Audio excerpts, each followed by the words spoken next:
Inspirez en levant les mains vers le ciel, paume vers le haut, en faisant une rotation au niveau du visage.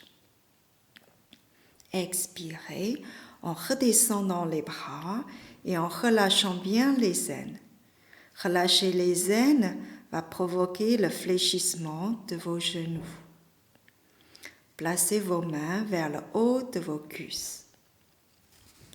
On monte un peu le buste, on transfère le poids du corps sur le côté droit, puis on penche le buste, tout en pivotant les hanches vers la droite. Regardez bien le dessus de votre pied droit, tendez la jambe gauche. Transférez le poids sur la jambe gauche et simultanément déplacez votre buste de la droite vers l'avant, puis la gauche. Et quand on est à gauche, on regarde bien le talon intérieur du pied droit. Continuez le mouvement vers l'arrière, puis replacez votre dos droit. Inspirez en tournant devant, puis expirez en vous penchant vers l'arrière. Ce mouvement s'appelle agiter la tête et secouer la queue pour calmer le feu du cœur. Ce mouvement va faire bouger la colonne vertébrale. L'origine du mouvement est Wei Lu, le point 1 du vaisseau gouverneur. Il faut savoir que cette zone de Mimen, la porte de la vie, vaisseau gouverneur 4, et Wei Lu est l'endroit où on stocke le qi du rein. En chinois, on dit « shen qi fen cang zhi ben ». Beaucoup de maladies sont en lien avec cet endroit. Donc, si on veut renforcer le rein, il faut travailler cette zone. Le chien bouge la colonne vertébrale en bougeant la queue. Nous pouvons bouger la colonne vertébrale en bougeant la zone paléo. Paléo, pa veut dire 8. Léo veut dire les trous. Pour bouger la colonne, il faut travailler aussi en haut le ta zhui dont nous avons parlé dans le mouvement 4. Avant de parler du feu du cœur dans la médecine traditionnelle chinoise, on doit comprendre d'abord zhen qi et xie qi. Zhen, ça veut dire correct. Donc, zhen qi, c'est le qi correct. Xie, ça veut dire pervers. Xie qi, donc c'est le qi pervers. Donc, le qi correct est quand le qi est à sa place.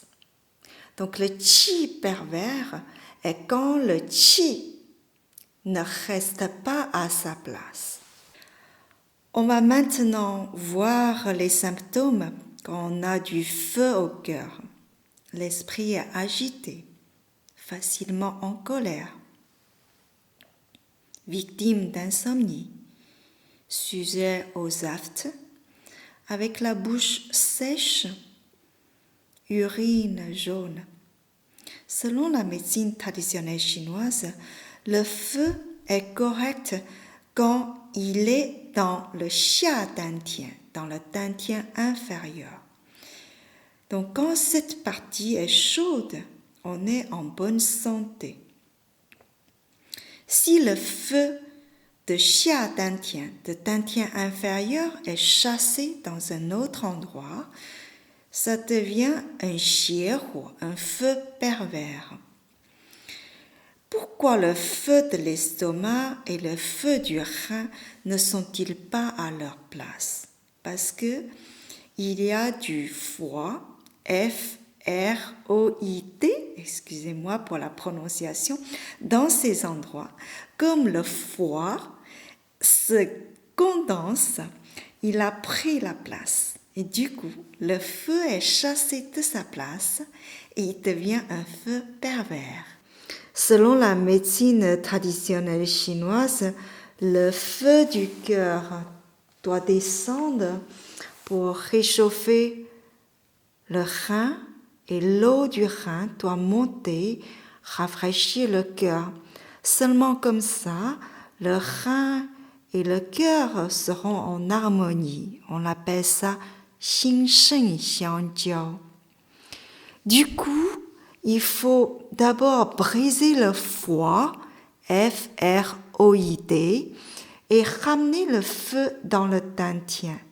Maintenant, j'espère que vous avez compris pourquoi ce mouvement commence par la zone de Veuillus jusqu'à secouer la tête.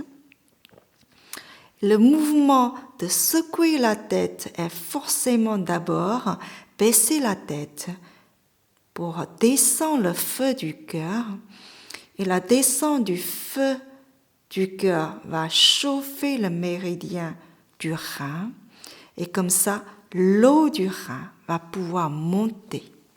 Ce caractère se prononce qi, le souffle vital. Il illustre une notion taoïste.